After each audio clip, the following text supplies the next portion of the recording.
দেশের প্রধানমন্ত্রীজি উনি উদ্যোগ নিয়েছেন এবং একটা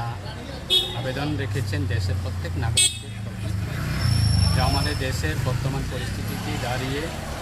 যে ডিজেল হোক পেট্রোল হোক এটা ক্রাইসিস পজিশনে রয়েছে এবং সেটাকে আমরা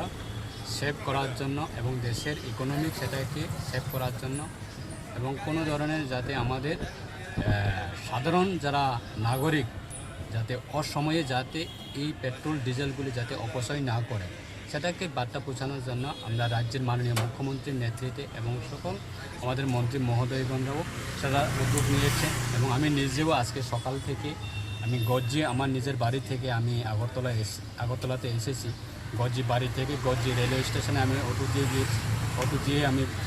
গিয়েছি এবং গজ্জি রেলওয়ে স্টেশন থেকে আগরতলা বাদারঘাট আমি বাই ট্রেনে আগরতলাতে এসেছি। বাদারঘাট থেকে আমার সরকারি যে আমাদের কোয়ার্টার সেখানে আমি অটো দিয়েও আমি এসেছি এবং সরকারি কোয়ার্টার থেকে এখন আমাদের পার্টি মিটিং চলছে আগরতলা প্রেস ক্লাবে, সেখানে আমি টমটম দিয়ে এসেছি। এখন মিটিং শেষে আমি আবার পুনরায় আমার সরকারি কোয়ার্টারে টমটম দিয়ে আমি যাচ্ছি। এই সাধারণ আমি রাজ্যের মানুষের কাছে সেটাই আমি বার্তা থাকবো আমাদের সরকারের পক্ষ থেকে, যে যাতে